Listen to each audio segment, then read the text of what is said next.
आशा करता हूं आप सब बहुत अच्छे होंगे। मेरा नाम है सिद्धांत अग्निहोत्री। स्टडी ग्लोस पे आपका बहुत बहुत स्वागत है। जापान ने एडवाइजरी जारी की है मेगा क्वेक की। मैं आपको एडवाइजरी जारी करता हूं कि अगर आपको कोई भी एग्जाम की तैयारी करनी है, हमारी फ्रीडम से लाइव हो गई है। साथ ही साथ लक्ष्य बैच जो 1 साल का 10,000 का है वो और सस्ता हो गया है। तो सारे कोर्सेज पे 30% ऑफ है। और कल हमारी 10,000 MCQs की क्लास शुरू हुई, इस पर भी 30% ऑफ है।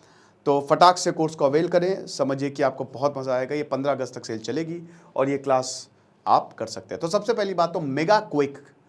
देखिए, जापान में बहुत भूकंप आते हैं, ठीक है, और जापान में एक मेगा क्वेक आने वाला है। इंडियन एक्सप्रेस में बहुत अच्छे से छपा है।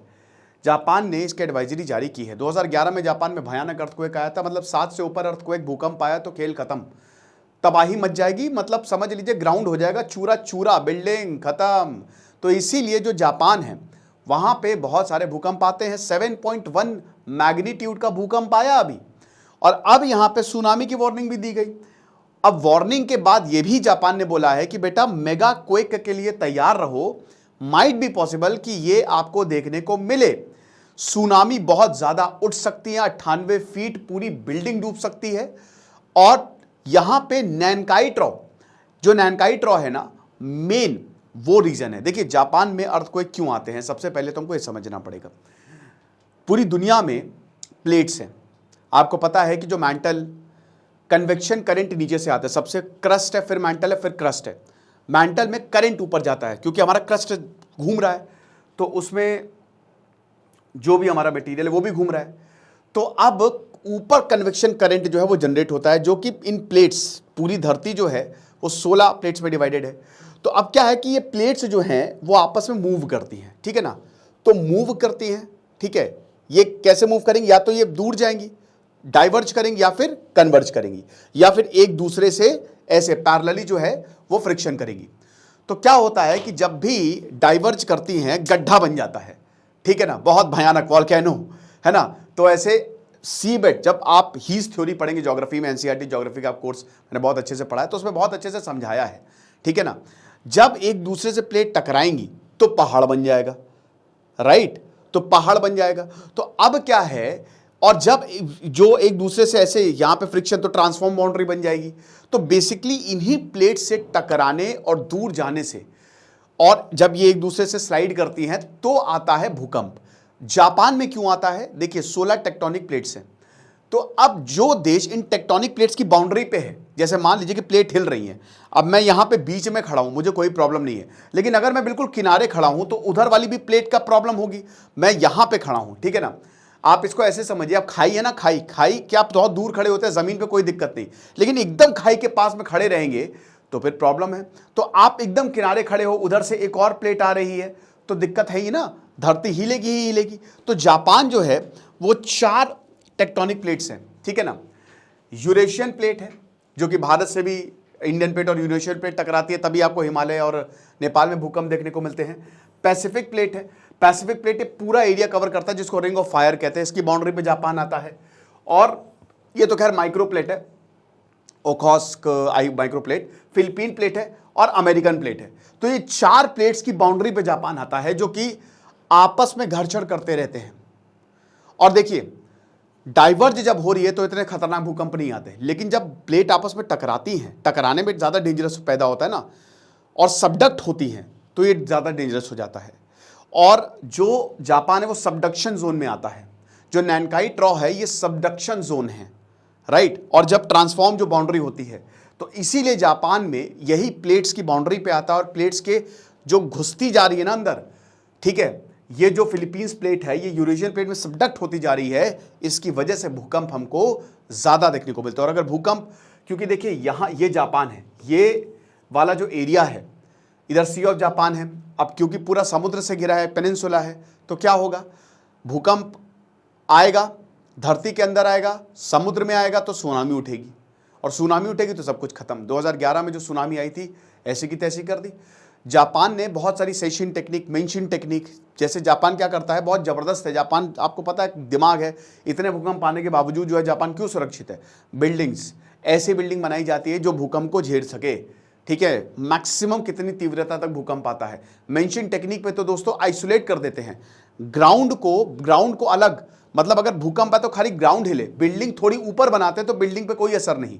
रबर्स, बहुत सारे शॉक एब्जॉर्बर्स लगाए जाते हैं कि भूकंप की एनर्जी को वो शॉक जो एब्जॉर्बर्स वो एब्जॉर्ब कर ले। ये छोटी बिल्डिंग्स में, घरों में देखने को मिलता है, और कोई भी दिक्कत ना हो, ठीक है ना। सुनामी को रोकने के लिए खूब सारे पेड़ पौधे लगाए गए हैं, प्लांट्स लगाए गए हैं, वॉल लगे। देखिए सुनामी तो आप नहीं रोक सकते, खूब बड़ी बड़ी वॉल्स लगाई गई हैं ताकि रुका जा सके। Evacuation tower, early warning system. तो जापान हाईली डेवलप्ड है, जापान ने बहुत कोशिश की है, बट कुदरत के सामने कुछ चलता नहीं है बेसिकली, और यही हमको देखने को मिला।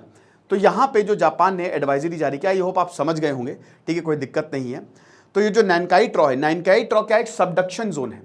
ये एक सबडक्शन जोन है जहाँ पे वही देखिए क्या होता है ना कि सबडक्शन मतलब क्या होता है, एक प्लेट का दूसरे में घुस जाना। अब इसको ऐसे समझिए, जो भारी है, जो हल्का है, भारी प्लेट जो है वो घुसेगी, जाहिर सी बात है ना।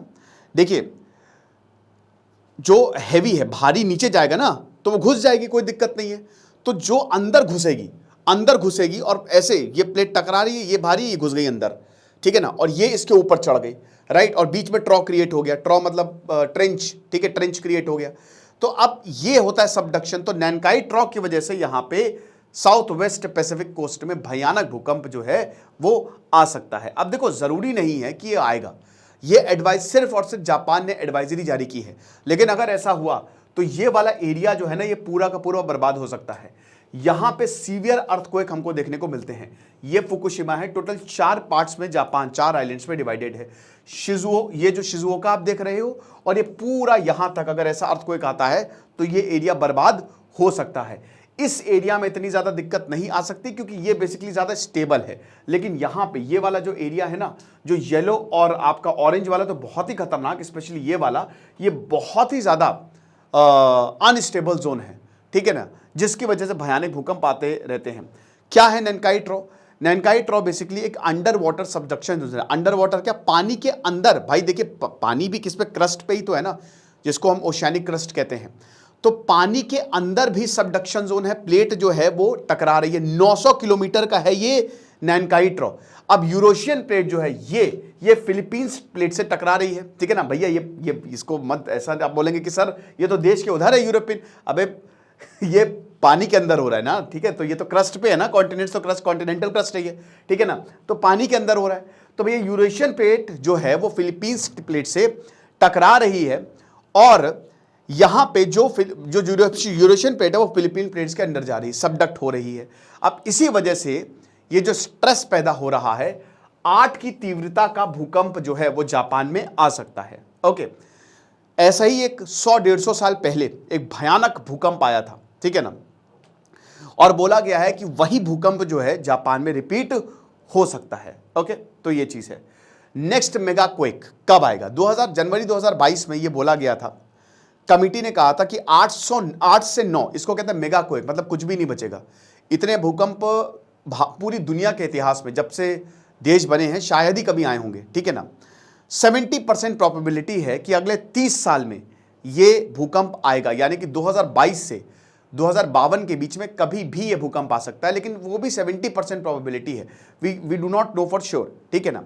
और अगर ऐसा हुआ, जैसा कि हमने बताया कि शिजुओका जो है वो टोक्यो से 150 किलोमीटर की दूरी पे है, तो ये सब कुछ खत्म हो सकता है, राइट, है ना। ये पूरे जापान में 12 करोड़ के करीब पॉपुलेशन है।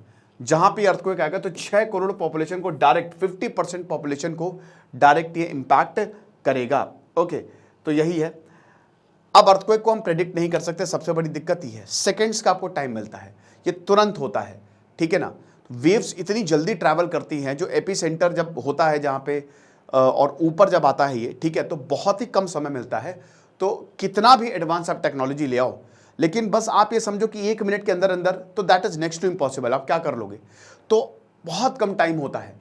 बस यही है कि हम इससे बचाव कर सकते हैं, जो कि जापान कर रहा है। लेकिन जैसा कि हमने बताया कि अगर इतना खतरनाक अर्थक्वेक आएगा तो कोई भी बिल्डिंग जो है वो नहीं बचेगी। तो एक तरीके से जापान बर्बाद हो सकता है, ठीक है। लेकिन आई एम प्रेटी श्योर कि जापान ने इसके बारे में सोचा होगा और वो इसके काम कर लिया होगा या कर रहा होगा। Thank you so much.